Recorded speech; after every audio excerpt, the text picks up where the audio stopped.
నమస్కారం గురుగారు. శ్రీమాత్రే నమః. శ్రీ గురుభ్యో నమః. గురుగారు, ప్రతి ఒక్కరు కూడా చెప్తూ ఉంటారు ఇంట్లో నిత్యం దీపారాధన చేస్తూ ఉండాలి అని చెప్పి. అసలు ఎందుకు చెయ్యాలి అనే విషయానికి వస్తే జనరల్గా అనుకుంటాం, మనం ఏదైనా కోరిక ఉంది, లేకపోతే ఏదైనా ఇబ్బంది ఉంది, అది తీరాలంటే చెయ్యాలి, అది కావాలంటే కోరిక తీరాలంటే చెయ్యాలి, ఉన్న ఇబ్బంది పోవాలంటే చెయ్యాలి. ఇదే తెలుసు అందరికీ. అసలు ఎందుకు చేయాలి నిత్య దీపారాధన? మీరు అడిగిన ప్రశ్నలో మంచి సమాధానం ఉంది. కోరికలు తీరాలంటే దీపారాధన చేయాలంటున్నారు కదా. అసలు కోరుకోవాల్సిన అవసరం లేకుండా ఉండాలంటే దీపారాధన చేయాలంట. ఓ, అంటే అన్నీ కలగాలి. కోరుకునే అవకాశమే ఇవ్వడు భగవంతుడు. ఓకే, అలా చేస్తే దీపారాధన నిత్యం చేయాలి. ఇక్కడ నిత్యం హోమాలు ఏమైనా చేయగలుగుతామా మనం? లేదు. యాగాలు చేయగలుగుతామా? లేదు. కొన్ని బ్రాహ్మణ గృహాల్లో తప్పనిసరిగా ఇప్పటికీ నిత్యాగ్నిహోత్రం చేస్తున్న వాళ్ళు ఉన్నారు. నిత్యం ఎలా కుంపట మీద వండింది మాత్రమే తింటారు. కుక్కర్స్, గ్యాస్ స్టవ్లు వాడరు. వంకాయ కూర చేయాలి, చక్కగా నిప్పుల మీద కాల్చుకొని దాన్ని పచ్చడి చేసుకుంటారు. అలాగే కాఫీ పొడి ఉంది, కాఫీ పొడి షాపుల్లో కొనుక్కొచ్చి చెయ్యరు. పచ్చి గింజలు కొనుక్కొచ్చుకొని ఎండబెట్టుకొని వాటిని వేయించి పొడి చేసుకొని కాఫీ ఫిల్టర్ చేసుకొని తాగేటువంటి వాళ్ళు ఇప్పటికీ ఉన్నారు. అలాగే నిలుచొని మంచినీళ్ళు తాగడం కానీ, నిలుచొని భోజనం చేయడం కానీ, ఏదైనా తినడం తాగడం ఏమీ చేయకుండా ప్రపంచంలో ఎక్కడున్నా సిగ్గుపడకుండా కింద కూర్చొని తాగేటువంటి వాళ్ళు, సేవించేటువంటి వాళ్ళు ఇప్పటికీ ఉన్నారు. అందుకని మన భారతదేశం కనీసం ఈ మాత్రం ధర్మపరంగా నడుస్తుంది. కొంతవరకు కుంటిపాతంతో నడుస్తున్నా కొంతవరకు బెటర్గా ఉంది. ప్రపంచం మొత్తానికి కూడాను మన హిందూ ధర్మం అనేది ఒక గొప్పది, అంటే మార్గదర్శకం. ఇలా చేస్తే కష్టాలు ఉండవని చెప్పడానికి కోసమే. అలా ఉండేవాళ్ళు చాలా మంది ఉన్నారు. మరి నిత్యాగ్నిహోత్రం అందరూ చేయగలుగుతారా? అందరూ చేయడం కష్టం కదా. మరి అగ్ని ఎవరి చేతుల్లో ఉంటుంది? ఇంట్లో ఆడవాళ్ళ చేతిలో వంట చేస్తారు కదా. మరి మగవాడు కదా ఇంటికి యాగం చేయవలసింది. హోమమైనా, యజ్ఞమైనా, యాగమైనా ఇంటి యజమాని చేయాలి. అందుకని దీపారాధన ఎలా చేయాలి అంటే, దీపారాధన చేయడానికి కావలసినటువంటి అన్ని సౌకర్యాలు ఇంటి ఆడవాళ్ళు సిద్ధం చేసి ఉంచితే మగవాళ్ళు దీపారాధన చేయాలి.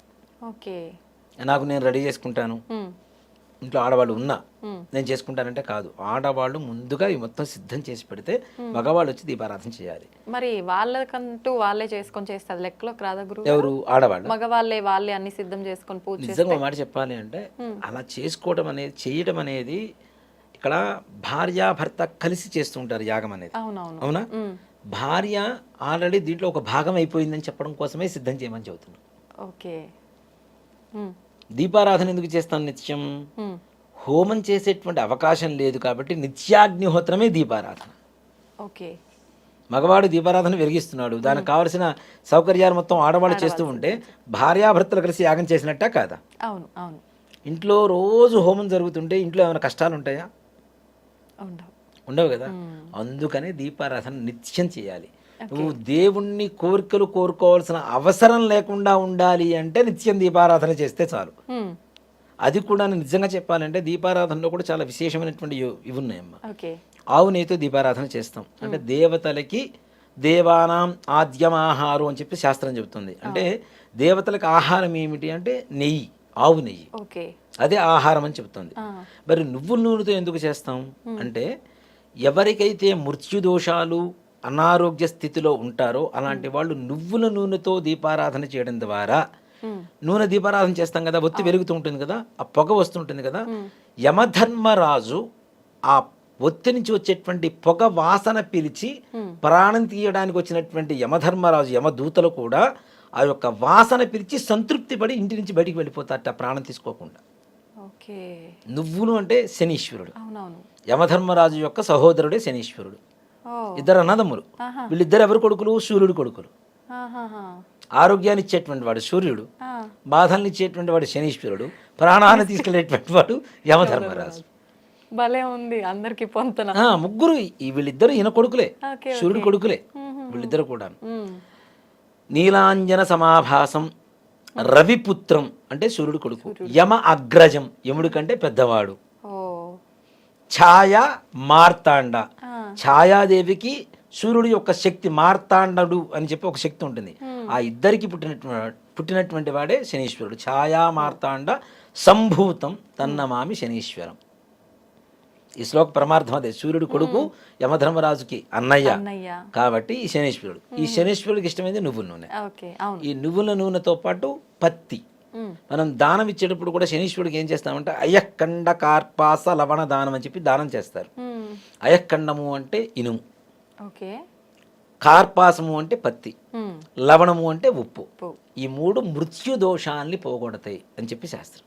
ఓకే, దానికోసమే దానం ఇస్తాం. ఆ, ఇక్కడ నిజంగా ఇంట్లో ఎవరికైనా అనారోగ్య బాధలు, దారిద్ర్య బాధలు ఉంటే నిత్యం చేసేటువంటి ఇత్తడి కుందులు కాకుండా ఇనప ప్రమిదలు దొరుకుతాయి.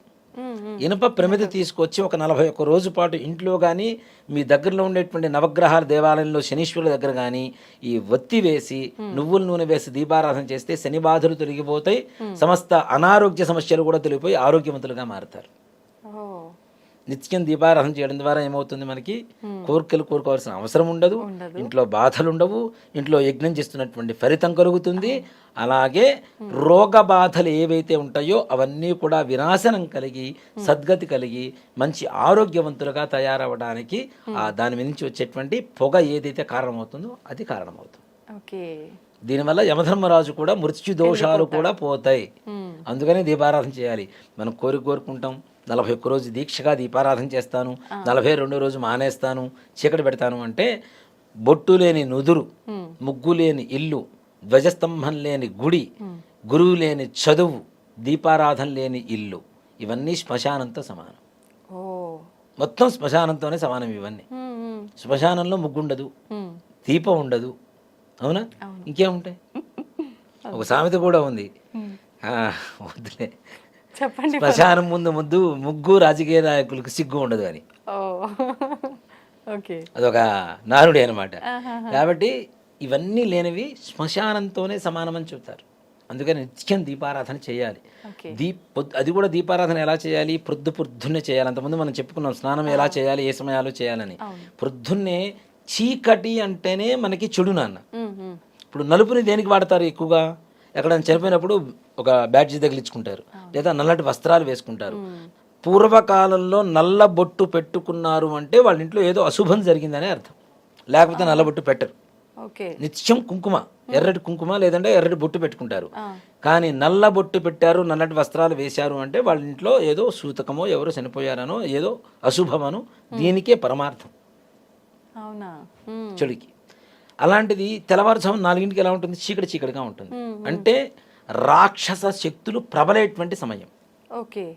అందుకని ఆ సమయంలో దీపారాధన చేస్తే దీపం నుంచి వచ్చేటువంటి వెలుతురు ద్వారా ఉండేటువంటి దుష్ట సంహారం జరిగిపోతుంది. క్రిమి కీటకాదుల రూపంలో కూడా మనల్ని దరి చేరడానికి అవకాశాలు ఉంటాయి కాబట్టి అవి కూడా దీపకాంతికి దూరం అయిపోతాయి. అలాగే సంధ్యా సమయంలో చేస్తాం, సాయంకాల సంధ్యాదీపం అంటాం. సంధ్యా సమయం కూడా అదే సమయం కదా, అంతా చీకటి వస్తూ ఉంటుంది. ఆ చీకటి మనల్ని కబళించబోతుంది అన్న సమయంలో దీపం పెడితే చీకటి పోయింది కదా, అంటే చెడు పోయింది, మంచి వచ్చింది, వెలుతురు వచ్చింది. ఈ ఇంట్లోకి వెలుతురు వస్తుంది, నీ జీవితంలోకి వెలుతురు వస్తుంది, జ్ఞాన జ్యోతి వెలుగుతుంది. కాబట్టి ఇంట్లో నిత్యం దీపారాధన చేయవలసిందే. దాన్ని మానుకోవడం అనేది కరెక్ట్ కాదు. దీంట్లో ఇంకొక చిన్నది, వీడియో కొంచెం లెంత్ అయినా పర్లేదు, నేను చెప్తున్నాను. చాలా మంది మా ఇంట్లో ఎవరో చనిపోయారు, సంవత్సరం వరకు దీపారాధన చేయకూడదు, ఒట్టి పిచ్చి మాటలు చేయడానికి బద్ధకం వేసి చేయకుండా మానేస్తున్నారు. కానీ చనిపోయిన 15వ రోజు నుంచి ప్రతి నిత్యం దీపారాధన చేయవలసిందే. ప్రతి నిత్యం మీరు ఆ మనిషి చనిపోకముందు మీ ఇంట్లో ఏవైతే పూజలు చేశారో అన్ని పూజలు విధి విధానంగా చేయవలసిందే, నిత్యం చేసేటువంటి పూజలు. కానీ సంవత్సరం వరకు సృష్టి అంటారు కదా కదా. ఇప్పుడు బాగానే ఉందమ్మా, ఒక మనిషి చనిపోయాడు, చనిపోకముందు నిత్యం స్నానం చేస్తా, మంచి బట్టలు వేసుకుంటా, మంచి ఫుడ్ తింటా, రోజు పూజలు చేసుకున్నా. మనిషి చనిపోయిన తర్వాత ఫుడ్ తింటా, స్నానం చేస్తా, మంచి బట్టలు వేసుకుంటా, దీపారాధన మాత్రం చేయను. నీకు మాత్రం అన్నీ కావాలి, దేవుడు మాత్రం మూలబడి ఉండాలంటే ఎలా? ఇంట్లో దేవుడికి పూజ చేస్తేనే మనకి ఏ రకమైనటువంటి బాధలు రావు అని నమ్ముతున్నాం మనము. దేవుణ్ణి మూల పడేస్తే సంవత్సరం పాటు ఇంకెన్ని బాధలు అనుభవించాలి? నిజమే. అంటే ఎక్కడ లేదా ఇలా చేయకూడదని చెప్పి, చెయ్యకూడదని ఎక్కడన్నా రాసిందని చూపించమని చెప్పండి. అంటే లేకుండా ఎందుకు ఇంత ఆచరణలో ఉండిపోయి? అది మనుషులకి ఇంజెక్ట్ చేసేటువంటి వ్యక్తుల ప్రభావం కొంత ఉంది. కొంత చెబితే దానికి ఇందాక మనం అనుకున్నాం కదా మసాలా జోడించుకుంటామని, ఈ మసాలా అధిక మోతాదులో జోడించుకొని మన మైండ్లోకి ఇంజెక్ట్ చేసుకున్నాం. ఓకే. గుళ్ళోకి వెళ్ళకూడదు, సఠారి తీసుకోకూడదు, హారతి తీసుకోకూడదు, గోత్రనామాలు చెప్పకూడదు. అవునా? పెళ్ళై ఎవరైనా చనిపోయిన తర్వాత సంవత్సరం లోపల అమ్మాయి పెళ్లి చేయమని చెప్తారు. నిజం. మరి అప్పుడు గోత్రనామాలు చెప్పరా? విఘ్నేశ్వరు పూజ చేయరా? కొబ్బరికాయ కొట్టరా? దీపారాధన చేయరా? కన్యాదానం చేయరా? తలంబ్రాలు పోసుకోరా? వాళ్ళ ఇంట్లో వ్రతం చేసుకోరా? ఇది ఈ పుట్టింటి అమ్మాయి కదా అత్తగారింటికి వెళ్ళి వ్రతం చేసుకుంటుంది. మరి అక్కడికి వెళ్ళి వ్రతం చేసుకోవటం లేదా? వాళ్ళ ఇంట్లో శ్రావణ మంగళ గౌరి వ్రతాలు ఉంటే చేసుకోరా? శ్రావణ శుక్రవారం వ్రతాలు ఉంటే చేసుకోరా? మరి అవన్నీ ఎందుకు పనికొస్తాయి? ఎట్లా పనికొస్తాయి? నిజంగా నాకు ఈ డౌట్ ఎప్పుడు ఉండేది గురువుగారు. మరి అవన్నీ పనికొస్తాయా లేవా? మరి అవన్నీ పనికొస్తున్నప్పుడు కన్యాదానమే చేయండి అని చెప్పినప్పుడు ఇదంతా తీసి పక్కన పెడదాం. ఒక మనిషి చచ్చిపోయిన తర్వాత వెంటనే చేసే పని ఏంటి? నెత్తిన దీపం పెడతాం. నిజమే. శవం ఒక్కరు ఉన్నప్పుడే నెత్తిన దీపం పెట్టినప్పుడు శవం పోయిన తర్వాత 15 రోజులు మైలైపోయిన తర్వాత ఇంట్లో దీపం పెట్టుకోవడానికి ఏమైందమ్మా? ఇప్పుడు ఆ నెత్తిన దీపం పెట్టడం ఎందుకు గురువు గారు? అది ఒక పెద్ద సబ్జెక్టు, అది తర్వాత చేద్దాం మనం తప్పనిసరిగా. ఇంట్లో నిజంగా ఒక కర్మ చేస్తాం కదా, కర్మకి వెళ్ళి వచ్చిన తర్వాత ఈ కర్మ చేయడానికి శ్మశానానికి వెళ్తాడు. వెళ్ళొచ్చే లోపల దీపం ఇంట్లో రెడీగా పెట్టారు, ఆ దీపాలను చూసి నమస్కారం చేసుకొని లోపలికి వెళ్ళి భోజనం చేయాలని చెప్తారు. మరి అప్పుడు దీపారాధన మనకు వస్తుందిగా. కర్మ చేస్తున్న సమయంలో ఇంట్లో దీపారాధన చేస్తున్నప్పుడు కర్మ అయిపోయిన తర్వాత దీపారాధన చేయడానికి ఏమాయి రోగం? తప్పేం కాదు కదా అది. మరి తప్పనిసరిగా మనం ఒక మనిషి పోకముందు ఏవైతే మన జీవన విధానం ఉందో అదే విధానాన్ని తప్పనిసరిగా ఆ మనిషి చనిపోయిన తర్వాత 15 రోజులు కర్మ అయిపోయిన తర్వాత మైలైపోయిన తర్వాత తప్పనిసరిగా యథావిధిగా నిర్వర్తించుకుంటూ వెళ్ళిపోవచ్చు. కాబట్టి నిత్య దీపారాధన అనేది ఇప్పుడు మా ఇళ్లలో దేవతార్చన అని శివలింగాలు ఇవన్నీ ఉంటాయి. ఈ 15 రోజులు ఎవరన్నా చనిపోయి ఉంటే ఎవరో మా బంధువులు ఎవరో చనిపోయారు, మాకు మైలు వచ్చింది, ఈ 15 రోజులు వేరే వాళ్ళ ఇంటికి పంపిస్తాం, వాళ్ళ ఇంట్లో అభిషేకం చేయమని. 15 రోజులు అయిపోగానే మళ్ళీ తెచ్చుకొని మేము అభిషేకం చేసుకుంటాం. సాక్షాత్ మా ఇంట్లోనే మా అమ్మగారు చనిపోయారు, మా ఇంట్లో దేవతార్చన ఉంది, ఆ 15 రోజులు వేరే వాళ్ళ ఇంటికి పంపిస్తాం. 15 రోజులు అయిపోయిన తర్వాత నా శివుడిని నేను తెచ్చుకుంటా, లేకపోతే నాకు బాధ. అంటే ఆపకూడదు, ఏది ఆపకూడదు. మనం మాత్రం నిత్యం మంచిగా ఉంటాం. అవునవును. పుట్టినరోజు చేసుకోకూడదురా అని చెబుతారు, కానీ ఆ రోజు కొత్త బట్టలు వేసుకోకుండా వాడు వాడు బయట. ఇవాళ మా ఇంట్లో మా అమ్మగారు చనిపోయారండి, మా పిల్లవాడు పుట్టినరోజు చేసుకోకూడదు అందుకని బయట చేసుకుంటున్నాడు. మరి బయట చేసుకుంటే ఒకటి, ఇంట్లో చేసుకుంటే ఒకట, అంతే కదా, తప్పు కదా అది. మరి కాబట్టి అలాంటివి ఏమీ లేవు, చక్కగా చేసుకోవచ్చు. విశేషమైనటువంటి పూజలు వ్రతాలు ఏవీ చేయకూడదు. అంతేగాని ఇప్పుడు నువ్వు చనిపోయిన తర్వాత కాశీకి తీసుకెళ్ళి అస్థికలుగలు పోస్తున్నావు, సాక్షాత్ పరమేశ్వరుని దర్శనం చేసుకొని వస్తున్నావు. అసలు శవాన్ని తీసుకెళ్తుంది శ్మశానాన్ని తీసుకెళ్తున్నావు, శ్మశానంలో ఉండేది శివుడు. శ్మశానం నుంచి డైరెక్ట్ ఇంటికి రాకుండా శివాలయానికి ముందు స్నానం చేసి శివాలయానికి వెళ్ళి దర్శనం చేసుకుని ఇంటికి వస్తున్నావు, అది శివాలయం అవుతుంది. ఇవన్నీ కూడా వద్దు. కర్మ చేసినటువంటి కర్త 13వ రోజు దేవాలయానికి వెళ్ళి నిద్ర చేస్తాడా లేదా? మరి అలాంటప్పుడు దేవుడికి గుడికి ఎందుకు వెళ్ళకూడదు? మరి ఎవరో ఏదో చెప్పారు మనం నమ్మేసుకున్నాం, ఏదో ముక్కు మూసుకొని కళ్ళు మూసుకొని చేసుకుంటూ వెళ్ళిపోతున్నాం అంటే ధర్మం కాదు కదా అది. ధర్మాన్ని ధర్మంగా పాటిస్తేనే ధర్మంలాగా ఉంటుంది, ఆ ధర్మం మనల్ని కాపాడుతుంది. అది కానీ ఇది మార్చలేమేమో గురువు గారు. మారుస్తాను మన గ్యారంటీ. నేనైతే దానికి గట్టి సంకల్పం కంకణం కట్టుకొని తిరుగుతున్నా నేను, గట్టిగా మార్చాలి అంటే నిజం తెలియాలి జనాల్లోకి. ఇది మార్చాలి అంటే మనం ఏదో అభూత కల్పన చేయడం లేదు, అబద్ధం చెప్పడం లేదు, ఉన్నది సత్యం ఇది. నా దగ్గరికి ఎవరు వచ్చినా నేను గట్టిగా వాళ్ళతో పోట్లాడి మరీ చెప్తా, నువ్వు చేయి దీపారాధన, చేయకపోతే నీకు పాపం వస్తుంది, గ్యారంటీ నిజంగానే పాపం వస్తుంది. రోజు పిల్లవాడికి అన్నం పెడుతూ మన ఇంట్లో పిల్లవాడు ఎవరు చనిపోయారని చెప్పి 15 రోజులు అయిపోయిన తర్వాత అన్నం పెట్టకుండా మానేస్తామా? మరి ఇంట్లో దేవుడు కూడా మనవాడే కదా. ఇప్పుడు దేవుణ్ణి రా పోరా రారా అని చెప్పి పిలిచిన భక్తులు ఉన్నారు, అవునా? భక్త రామదాసు తీసుకుందాం. నీ అబ్బ సొమ్ము అనుకున్నావా, నీ అత్త సొమ్ము అనుకున్నావా, నీ మామ సొమ్ము అనుకున్నావా అని చెప్పి డైరెక్ట్ పిలుస్తూనే ఉన్నాడు ఆయన, అవునా? అంటే మనం ఓన్ చేసుకున్నాం కదా, మన సొంత ఇంట్లో మనిషిలాగానే, మన ఓన్ పర్సన్, అవునా? మన కుటుంబంలో ఒక సభ్యులాగానే మనం ఓన్ చేసుకున్నాం. మరి ఓన్ చేసుకున్న ఒక సభ్యుడికి ఎవరో చనిపోయారని చెప్పి భోజనం పెట్టుకుంటే ఎట్లా ఉంటాం మరి ఇంట్లో? అంతే కదా, తప్పు కదా. గురుగారు, నిత్య దీపారాధన చేయాలి అని అంటే ఆడవాళ్ళలో ముఖ్యంగా వచ్చే సందేహం, డైలీ తలస్నానం చేసే పూజ చేయాలా? అక్కర్లేదమ్మా, ఆడవాళ్ళకి ఆ నియమం లేదు. నిజంగా ఒక మాట చెప్పాలంటే నిత్యం తలస్నానం చేసి దీపారాధన చేయాలి అంటే ముందు ఆరోగ్య సూత్రాలు పాటించాలి కదా. అది తుడుచుకోకుండా తడిగా ఉండి, ఇప్పుడు చాలా మంది మడి అని చెప్పి తడి బట్టలు కట్టుకొని తిరుగుతుంటారు.